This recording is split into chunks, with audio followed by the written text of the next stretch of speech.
এই চাচা আবু তালেব যখন জীবনের একেবারে সংকটময় অবস্থায় পৌঁছিয়ে গেছে, আমার আপনার নবী খুব ভালো মতো জানে চাচা যত মোহাব্বত করুক না কেন, ভালোবাসুক না কেন, যদি ঈমানবিহীন দুনিয়া থেকে চলে যায় এই মোহাব্বত তার কোনো কাজে আসবে না, তাকে জাহান্নাম থেকে বাঁচা হবে না।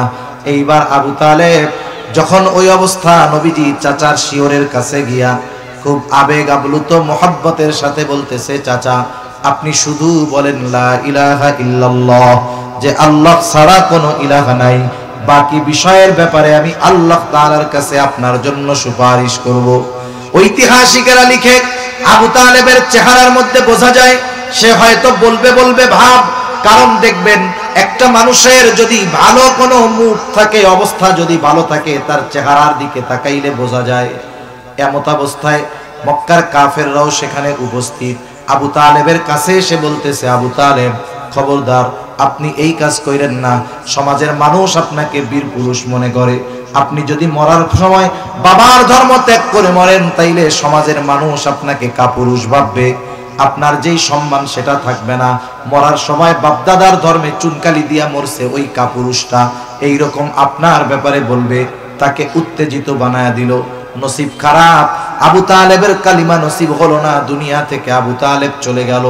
নবীজিও চিন্তিত, আরে যেই চাচা আমার জন্য এত কিছু করলেন, ওই চাচার অনন্তকাল নাজাত পাওয়ার কোনো আর সম্ভাবনা নাই। আল্লাহর নবী চিন্তিত, আর আল্লাহ তাআলা আমার আপনার নবীজিকে বলেন, ইন্নাকা লা তাহদি মান আহবাবতা ওয়ালাকিন্নাল্লাহা ইয়াহদি মান ইয়াশা। আল্লাহ রাব্বুল আলামিন বলেন, ইন্নাকা লা তাহদি মান আহবাবতা, আপনি যাকে ভালোবাসেন, মহব্বত করেন, তাকে আপনি হেদায়েত দিতে পারবেন না। ওয়ালাকিন্নাল্লাহা ইয়াহদি মান ইয়াশা, বরং আল্লাহ তাআলা যাকে চান আল্লাহ তাআলা তাকেই হেদায়েত দেন। তার মানে হেদায়েতের মালিক নবীও নয়, হেদায়েতের একমাত্র মালিক কে? দুনিয়ার কেউ কাউকে জাহান্নাম থেকে বাঁচাতে পারে না, জাহান্নাম থেকে বাঁচাতে পারে আল্লাহ। আল্লাহ তাআলা কোরআনুল কারীমের মধ্যে বলেন, ইয়া আইয়ুহাল্লাযীনা আমানু কু আনফুসাকুম ওয়া আহলিকুম নারা। আল্লাহ রাব্বুল আলামিন বলেন, হে ঈমানদারেরা, তুমি নিজে জাহান্নামের আগুন থেকে বাঁচো, অধীনস্থদেরকেও জাহান্নামের আগুন থেকে বাঁচাও। এখানে আল্লাহ তাআলার নির্দেশ, নিজেও বাঁচতে হবে, অধীনস্থদেরকেও বাঁচাতে হবে। প্রথম প্রশ্ন হলো, নিজে জাহান্নামের আগুন থেকে বাঁচবো বুঝলাম, অপরকে জাহান্নামের আগুন থেকে কেমনে বাঁচাবো? কারণ দুনিয়ার কোনো মানুষকে আল্লাহ তাআলা এই ক্ষমতা দেন নাই, দুনিয়ার কোনো মানুষকে আল্লাহ তাআলা এই পাওয়ার দেন নাই যে সে নিজে আরেকজনকে জাহান্নাম থেকে বাঁচাতে পারবে। যদি এই ক্ষমতা দুনিয়ার কোনো মানুষকে আল্লাহ তাআলা দিতেন, কমপক্ষে আমার আপনার নবী মুহাম্মদুর রাসূলুল্লাহ সাল্লাল্লাহু আলাইহি ওয়াসাল্লামকে আল্লাহ তাআলা এই ক্ষমতাটা দিতেন। রাসূল আকরাম সাল্লাল্লাহু আলাইহি ওয়াসাল্লাম চাচা আবু তালেব, চাচার দ্বারা আমার আপনার নবীজি কি পরিমাণ সাহায্য পেয়েছেন, এটা ইতিহাসের এক অনন্য বিষয়। রাসূল আকরাম সাল্লাল্লাহু আলাইহি ওয়াসাল্লাম যখন প্রাথমিক দিকে কাফেরদেরকে দাওয়াত দেন, কাফেররা একটা সময় নবীজির চাচার কাছে অভিযোগ করার জন্য আসছে, আবু তালেব আপনি তো আমাদের বংশের নেতা, সম্মানিত মানুষ, আপনার ভাতিজা কি শুরু করলো, যাতে করে আমাদের মধ্যে আত্মীয়তার সম্পর্ক নষ্ট হয়ে যাচ্ছে, মায়ের সাথে মেয়ের সম্পর্ক নষ্ট হয়ে যায়, বাবার সাথে ছেলের সম্পর্ক নষ্ট হয়ে যাচ্ছে, আপনি আপনার ভাতিজাকে একটু তার এই কর্মগুলো থেকে বিরত থাকার জন্য বলেন। আবু তালেব ওই দিন কাফেরদেরকে কিছু বুঝায় পাঠায় দিল, নবীজিকে কিছু বলেন নাই। যখন কাফেররা দেখলো নবীজিও তার কাজ যথাযথভাবে চালায় যাচ্ছে, ওরাও বুঝতে পারলো হয়তো আবু তালেব মুহাম্মদ সাল্লাল্লাহু আলাইহি ওয়াসাল্লামকে হয়তো কিছুই বলে নাই। এইবার আবু তালেব উতবা সাহেবা মিলে একা নয়, আশেপাশের সব গোত্রের গোত্রপতিদেরকে নিয়ে আবু তালেবের কাছে এসে বলে, আবু তালেব আজকে আমরা একা আসি নাই, আমাদের সাথে আরবের আশেপাশের সব গোত্রের মানুষেরা আছে, সব গোত্রের গোত্রপতিরা আছে, আমরা চূড়ান্ত সিদ্ধান্তে উপনীত হয়েছি আপনি যদি আপনার ভাতিজাকে তার কর্মকাণ্ড থেকে বিরত না করেন, তাহলে আমরা সম্মিলিতভাবে কিন্তু আপনার ভাতিজার বিরুদ্ধে ব্যবস্থা গ্রহণ করব। এইবার আবু তালেব একটু চিন্তিত হয়ে গেলেন, ভীত হয়ে গেলেন। চিন্তায় আবু তালেব পায়চারি করতেছে। গভীর রাত, মুহাম্মাদুর রাসূলুল্লাহ সাল্লাল্লাহু আলাইহি ওয়াসাল্লাম দ্বীনি কাজ শেষ করে রাত্রে বাসায় ফিরতেছেন। আবু তালেব এখনো ঘুমায় না চিন্তায়, কারণ ঐতিহাসিকরা লিখে আবু তালেব তার সন্তানদের চাইতে আমার আপনার নবীজিকে বহুগুণ বেশি মহব্বত করত। আবু তালেব ভাতিজার চিন্তায় চিন্তিত। নবীজি যখন বাসায় ফিরলেন, আবু তালেব ডাক দিলেন, ও মুহাম্মদ, এদিকে আসো। চাচার ডাকে আমার আপনার নবী চাচার কাছে গেলেন। বলতেছে, মুহাম্মদ, তুমি যেটা করতেছো সেটা থেকে কি একটু বিরত থাকা যায় না? আমি তো তোমার জীবন নাশের ব্যাপারে চিন্তিত আছি। আমি তো তোমার ব্যাপারে বড় ক্ষতির আশঙ্কা করতেছি। আমার কাছে আরবের আশেপাশের সব গোত্রের মানুষেরা এসে এই কথা বলে গেছে, তুমি তো একটু বিরত হও, এতে তোমার জন্য ভালো হতে পারে।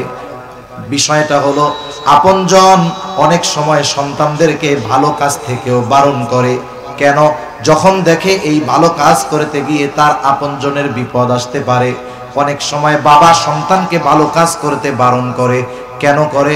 বলে সন্তানের ওই ভালো কাজের কারণে জীবন নাশের আশঙ্কা যখন থাকে। কিন্তু যদি পরিস্থিতি এমন হয়, তার সন্তান যদি তার কর্মের উপরে, তার অবস্থার উপরে দৃঢ় প্রতিজ্ঞাবদ্ধ থাকে, যদি বলে বাবা আমার জীবন চলে যায়, যাক, জন্মেছি মরতেই হবে, ভালো কাজ করতে গিয়ে যদি মরলাম তবুও আমি পিছপা হব না। অনেক সময় দেখবেন, একটু আগে যেই অভিভাবক সন্তানের ক্ষতির আশঙ্কায় চিন্তিত ছিল, সন্তানের ওই ভালো কর্মের উপরে অটল বিচল থাকার কারণে এইবার বাবাও বলে, ঠিক আছে, তুমি তোমার কাজ চালায় যাও, জীবন যদি দিতে হয় আমিও তোমার সাথে দিতে প্রস্তুত আছি। চাচা আবু তালেবের কথা শুনে নবীজি বুঝতে পারলেন মুহাব্বতের কারণে চাচা ভীত। চাচার কথা শেষ। এইবার আমার আপনার নবীজি চাচাকে বলতেছে, চাচা, আমি বুঝতে পেরেছি আপনি আমার জন্য কেন চিন্তিত, তবে আপনি শুনে নেন, শুধুমাত্র এই আশেপাশের আরব গোত্রের গোত্রপতিরা কেন, গোটা দুনিয়ার মানুষও যদি আমার বিরুদ্ধে চলে যায়, আল্লাহ তাআলা আমাকে যেই দায়িত্ব দিয়েছেন, আমাকে যেই জিম্মাদারি দিয়েছেন, এই দায়িত্ব থেকে আমি এক কদম পেছনে হটব না। নবীজির এই অটল অবিচল অবস্থা যখন আবু তালেব পর্যবেক্ষণ করলেন, বুঝতে পারলেন। এইবার আবু তালেব বলতেছে, ও মুহাম্মদ, তোমাকে আল্লাহ তাআলা যেই দায়িত্ব দিয়েছে তুমি তোমার দায়িত্ব পালন করে যাও, চিন্তার কোনো কারণ নাই, আমি তোমার সাথে আছি, আমি থাকতে তোমার গায়ে আমি একটা কাটার আঁচড়ও লাগতে দিব না। এই আবু তালেব নবীজির জন্য কত নিবেদিত প্রাণ ছিলেন। ইতিহাস বলে, যেই বছর আবু তালেব মারা গেল, সেই বছরই খাদিজাতুল কুবরা রাদিয়াল্লাহু তাআলা আনহা দুনিয়া থেকে চলে গেলেন। খাদিজা নবীজি যখন ঘরে ফিরতেন তাকে সান্ত্বনা দিতেন, পরামর্শ দিতেন, আর বাহিরে আবু তালেব নবীজির সামনে একটা ডালের মতো ছিল। এই দুইজনই যখন একই বছরে দুনিয়া থেকে চলে যায়, ঐতিহাসিকরা এই বছরটার নামই দিয়ে দিছে আমুল হুজুন, পেরেশানির বছর, চিন্তার বছর। এই চাচা আবু তালেব যখন জীবনের একেবারে সংকটময় অবস্থায় পৌঁছিয়ে গেছে, আমার আপনার নবী খুব ভালো মতো জানে, চাচা যত মহব্বত করুক না কেন, ভালোবাসুক না কেন, যদি ঈমানবিহীন দুনিয়া থেকে চলে যায়, এই মহব্বত তার কোনো কাজে আসবে না, তাকে জাহান্নাম থেকে বাঁচা হবে না। এইবার আবু তালেব যখন ওই অবস্থা, নবীজি চাচার শিয়রের কাছে গিয়া খুব আবেগ আপ্লুত মহব্বতের সাথে বলতেছে, চাচা আপনি শুধু বলেন লা ইলাহা ইল্লাল্লাহ, যে আল্লাহ ছাড়া কোনো ইলাহা নাই, বাকি বিষয়ের ব্যাপারে আমি আল্লাহ তাআলার কাছে আপনার জন্য সুপারিশ করব। ঐতিহাসিকেরা লিখে, আবু তালেবের চেহারার মধ্যে বোঝা যায় সে হয়তো বলবে ভাব, কারণ দেখবেন একটা মানুষের যদি ভালো কোনো মুখ থাকে, অবস্থা যদি ভালো থাকে, তার চেহারার দিকে তাকাইলে বোঝা যায়। এমত অবস্থায় মক্কার কাফেররাও সেখানে উপস্থিত। আবু তালেবের কাছে এসে বলতেছে, আবু তালেব খবরদার, আপনি এই কাজ করেন না, সমাজের মানুষ আপনাকে বীর পুরুষ মনে করে, আপনি যদি মরার সময় বাবার ধর্ম ত্যাগ করে মরেন, তাইলে সমাজের মানুষ আপনাকে কাপুরুষ ভাববে, আপনার যেই সম্মান সেটা থাকবে না। মরার সময় বাপদাদার ধর্মে চুনকালি দিয়া মরছে ওই কাপুরুষটা, এইরকম আপনার ব্যাপারে বলবে, তাকে উত্তেজিত বানায়া দিল। নসিব খারাপ, আবু তালেবের কালিমা নসিব হলো না, দুনিয়া থেকে আবু তালেব চলে গেল। নবীজিও চিন্তিত, আহারে যেই চাচা আমার জন্য এত কিছু করলেন, ওই চাচার অনন্তকাল নাজাত পাওয়ার কোনো আর সম্ভাবনা নাই। আল্লাহর নবী চিন্তিত, আর আল্লাহ তাআলা আমার আপনার নবীজিকে বলেন, ইন্নাকা লা তাহদি মান আহবাবতা ওয়ালাকিন্নাল্লাহা ইয়াহদি মান ইয়াশা। আল্লাহ রাব্বুল আলামিন বলেন, ইন্নাকা লা তাহদি মান আহবাবতা, আপনি যাকে ভালোবাসেন মহব্বত করেন তাকে আপনি হেদায়েত দিতে পারবেন না।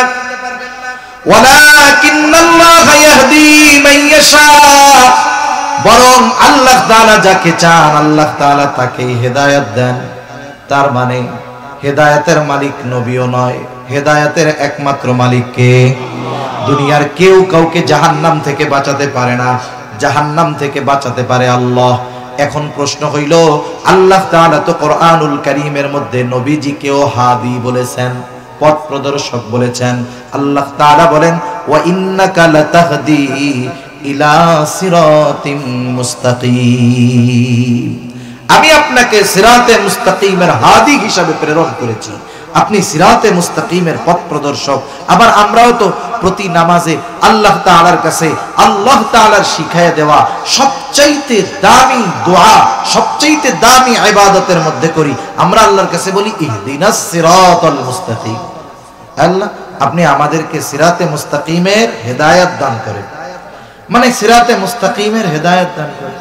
আবার নবীজিকে আল্লাহ বলেন, আপনাকে আমি সিরাতে মুস্তাকিমের হাদি পথ প্রদর্শক হিসাবে প্রেরণ করেছি। তাহলে নবী কেমন হাদি আর আল্লাহ তাআলার কাছে আমরা কেমন হেদায়েত চাই, এটা একটা উদাহরণ দিলে বুঝতে সহজ হবে। মনে করেন একজন মানুষ কোনোদিন গোপালগঞ্জ যায় নাই, এখান থেকে যেই পথ কেউ চিনে না অথবা যে কখনো ওই পথে যায় নাই, ওই পথ যত সহজ হোক ওটা তার জন্য সহজ নয়, বরং কঠিন, ঠিক কিনা বলেন? এখন আপনি এখানে গিয়ে জিজ্ঞাসা করছেন, ভাই আমি তো গোপালগঞ্জ যেতে চাই। একজন আপনাকে বলল যে আপনি এখান থেকে একটা রিকশায় উঠবেন অথবা ইজি বাইকে উঠবেন, মাঝিগাতি যাবেন, ওখানে গিয়ে বাস পাবেন, ওখানে গিয়ে বাসে উঠবেন, যেই বাসটা গোপালগঞ্জ যাবে ওই বাসে চলে যাবেন। বাস যদি না পান একটা ইজি বাইকে ওই বেদগ্রাম যাবেন, ওখান থেকে আর একটা ইজি বাইকে গোপালগঞ্জ চলে যাবেন। এটা তো কাছের পথের কথা বললাম, যদিও কাছের পথ, কিন্তু যে জীবনে যায় নাই তার জন্য সহজ না কঠিন? যেই লোক এই পথ বলে দিল সেও কিন্তু হাদি, পথ প্রদর্শক। কোথায় যাবেন? বলে আমি গোপালগঞ্জ লঞ্চঘাট যাব। উনি পথ বলে দিচ্ছেন আপনারে। এখন আরেকজনের বিষয়টা এর ব্যতিক্রম, আপনি দাঁড়িয়ে আছেন, গোপালগঞ্জ লঞ্চঘাট যাবেন। এখন একজন মোটর সাইকেল নিয়ে আসছে, আপনি তাকে বলতেছেন, ভাই আমার একটু সাহায্য করেন। কি সাহায্য? বলে আমি তো একটু গোপালগঞ্জ লঞ্চঘাটে বা পাসপোর্ট অফিসে ওই জায়গায় যেতে চাই, কিভাবে যাব? উনি কিছুই বললেন না, বললেন আমার পেছনে ওঠেন। আপনি লাফ দিয়া মোটর সাইকেলে উঠে গেলেন, উনি এক টান দিয়া সুন্দর মতো গিয়ে পাসপোর্ট অফিসের সামনে আপনাকে নামায়া দিলেন, বললেন এটাই পাসপোর্ট অফিস। ইনিও পথ প্রদর্শক, ঠিক কিনা কন? কিন্তু দুইজনের মধ্যে তফাৎ আছে না নাই? জোরে বলেন, আছে না নাই?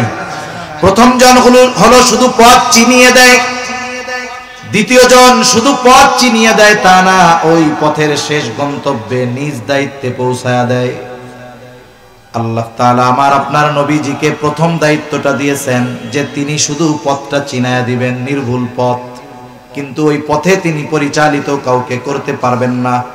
কিন্তু আল্লাহ তাআলার কাছে আমরা যেই পথ চিনিয়ে দেওয়ার কথা বলি, আল্লাহ আপনি শুধু আমাদেরকে এই পথ চিনিয়ে দিবেন না, আপনার করুণা দিয়ে, আপনার দয়া দিয়ে, আপনার রহমত দিয়ে এই পথের উপরে সুদৃঢ় রেখে এই পথের শেষ পর্যন্ত আপনি আমাদেরকে পৌঁছায়া দিবেন। আমরা আল্লাহ তাআলার কাছে এই হেদায়েত চাই যে তিনি শুধু পথ চিনায়া দিবেন না, একেবারে গন্তব্যে তিনি নিজ দায়িত্বে পৌঁছায়া দিবেন। নবীজির দায়িত্ব কি? নবীজি একেবারে নির্ভুল পথ বলে দিবে, কিন্তু পথ পরিচালনার দায়িত্ব নবীজিকেও আল্লাহ তাআলা দেন নাই। ওই পথে পরিচালিত করার দায়িত্ব একমাত্র কার? আল্লাহ। তাহলে যেখানে নবীজি কাউকে জাহান্নাম থেকে বাঁচাতে পারেন না, এই ক্ষমতা আল্লাহ নবীজিকে দেন নাই, এই জন্য আমরা কেমনে জাহান্নাম থেকে বাঁচাবো আমাদের অধীনস্থদেরকে?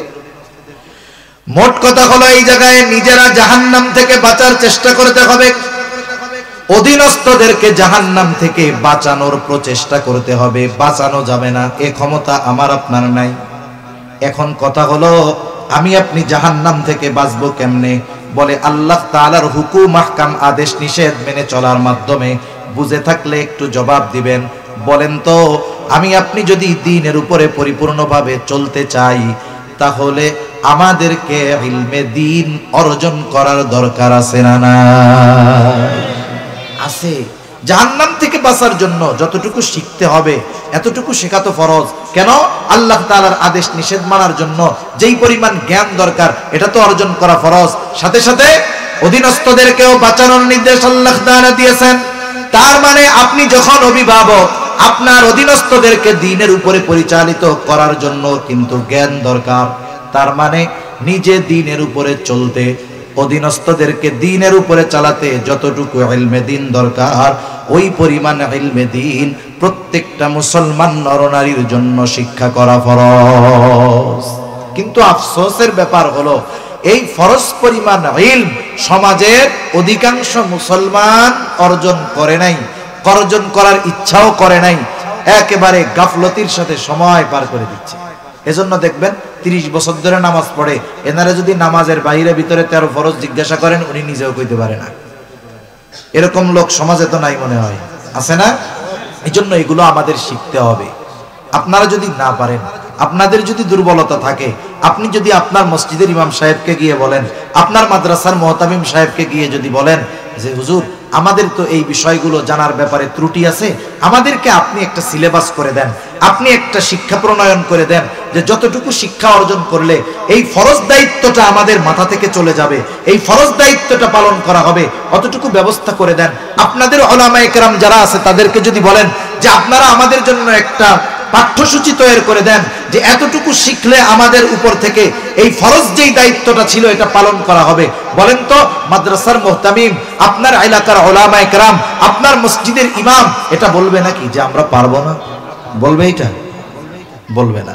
আসল বিষয় হলো আমরা আমাদের দুর্বলতা উলামায়ে কেরামের সামনে প্রকাশ হয়ে যাক, এটা আমরা লজ্জা পাই। আগে এই লজ্জাটা ছিল না, এখন লজ্জা পায়। কারণ মসজিদে গিয়ে ইমামের উপরে ঝাড়ি মারে। এখন উনি যে গোসলের ফরজগুলা জানে না, এটা যদি ইমাম জানে তাহলে এর চাইতে আর লজ্জা কিছু আছে নাকি? বলেন আছে? আমার এক বন্ধু আছে এক জায়গায় ইমামতি করে, এখন ওই এলাকার উনি ইমামতি করে, ওনার কমিটি মুসল্লি খুব সহজ, একবারে সোজা ওনার কাছে। আমি বলি ভাই সোজা কেমনে বুঝলে, কেমনে করলেন? বলে শুনেন, যখন উল্টাপাল্টা যেইগুলা বেশি করে আমি ওই নামাজের পরে মাসলা মাসাইল শিখাই, ওনারে দাঁড়া করাই যে দোয়াই কুনুত করেন। অনেক সময় আছে যেটা আমি একা পারি, মানুষের সামনে বলতে গেলে ভয়ে মুখ দিয়ে বাইদা যায়, এটা হতেই পারে। সূরা ফাতিহাও বাইদা যাইতে পারে, এটা কোনো ব্যাপার না। এখন উনি তো ত্রিং বিরিং করে বেশি, 2-4 দিন যখন ধরে এমনিই সোজা হয়ে যায়, আর হুজুরের কাছে আসে না। এখন আমরা এই বিষয়টা কেন হলো? বলে আমাদের ইমামদের সাথে, উলামায়ে কেরামের সাথে, মাদ্রাসার শিক্ষকদের সাথে একটা দূরত্ব তৈরি হচ্ছে।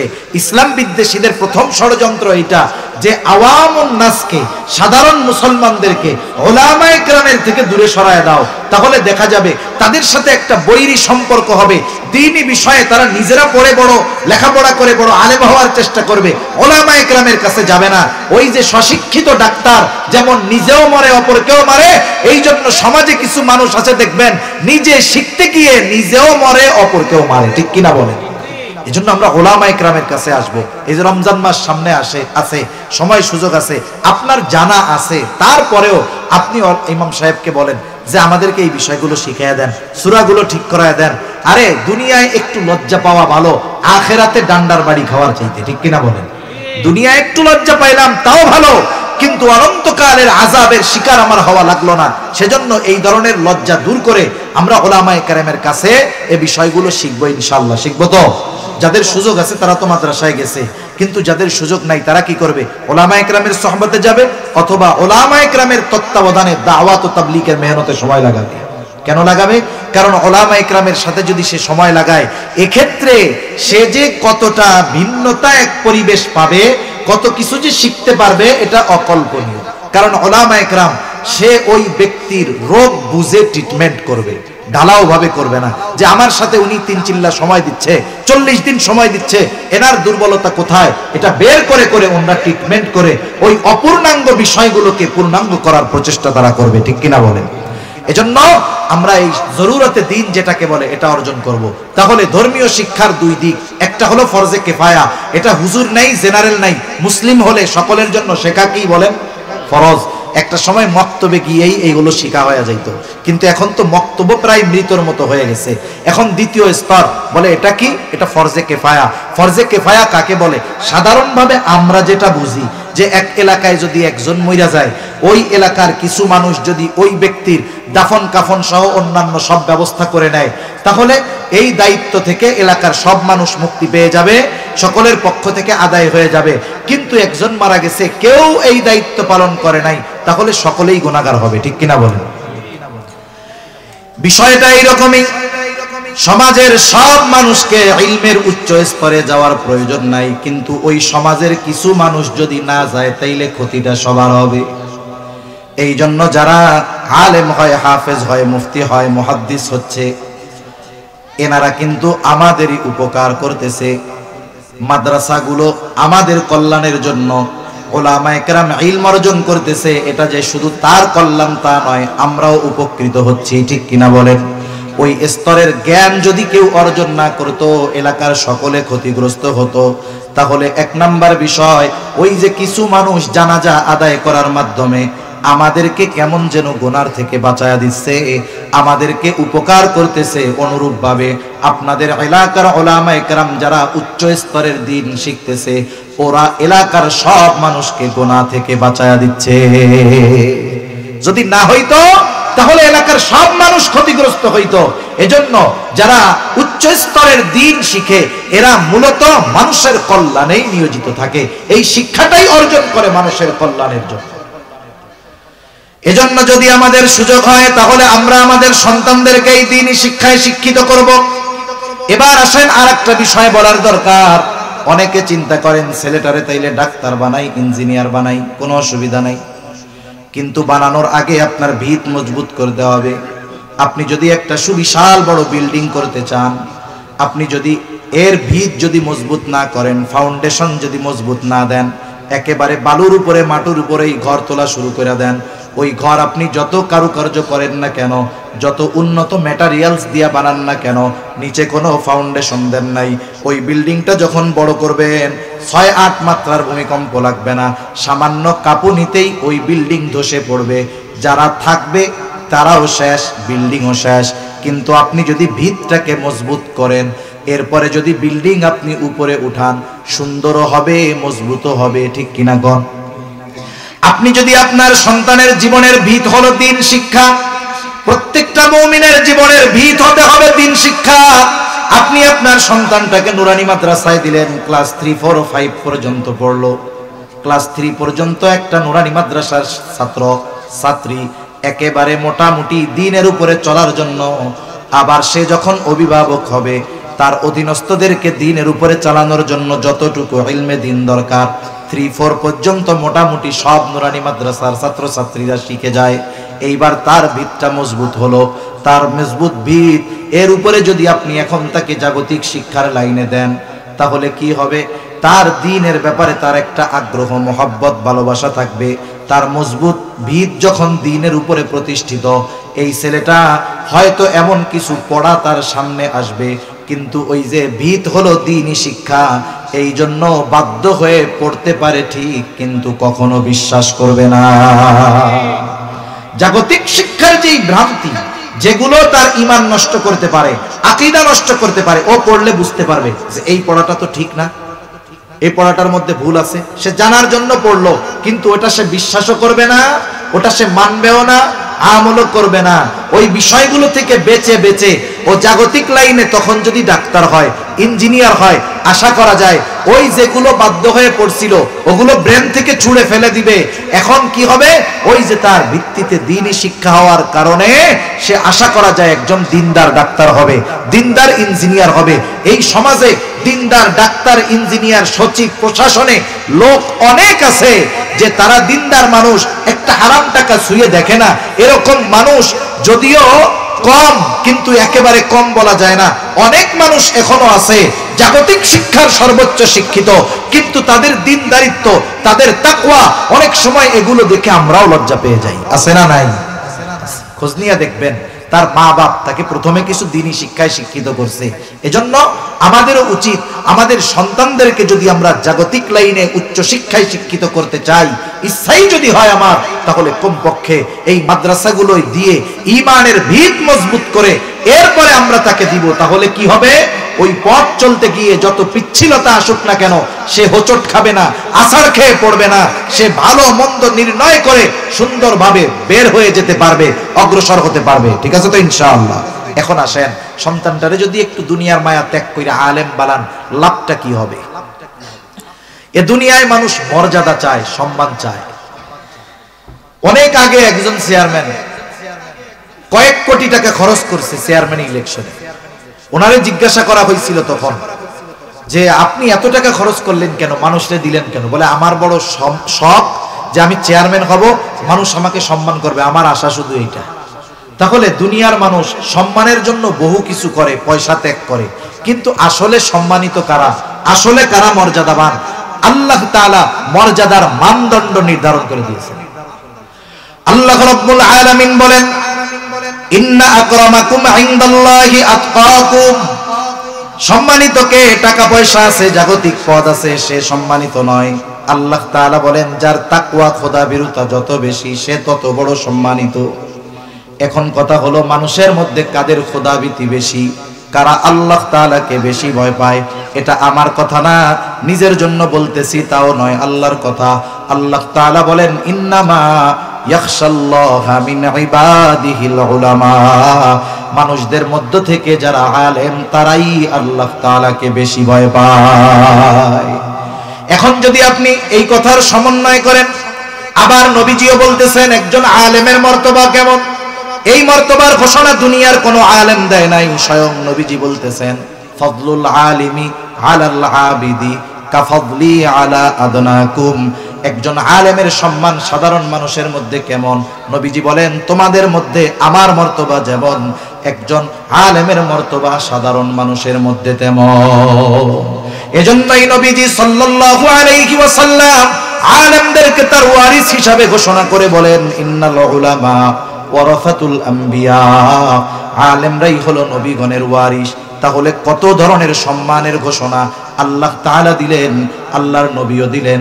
এখন বলেন, সমাজের মানুষ যদি আলেমদেরকে সম্মানিত মনে না করে, তাতে আমাদের কিছুই হবে না। কারণ আল্লাহ তাআলা এবং আমার আপনার নবী আলেমদেরকে এই দুনিয়ায় সম্মানিত মানুষ হিসাবে অভিহিত করেছে। এই সম্মান অর্জন তারা কিসের দ্বারা করলো? আল্লাহ তাআলাও বলেন, ইয়ারফাইল্লাহুল্লাযীনা আমানু মিনকুম ওয়াল্লাযীনা উতুল ইলমা দারাজাত।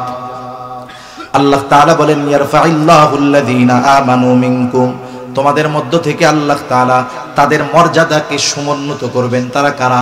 বলে, যারা ঈমান এনেছে আর যাদেরকে ইলম দান করা হয়েছে।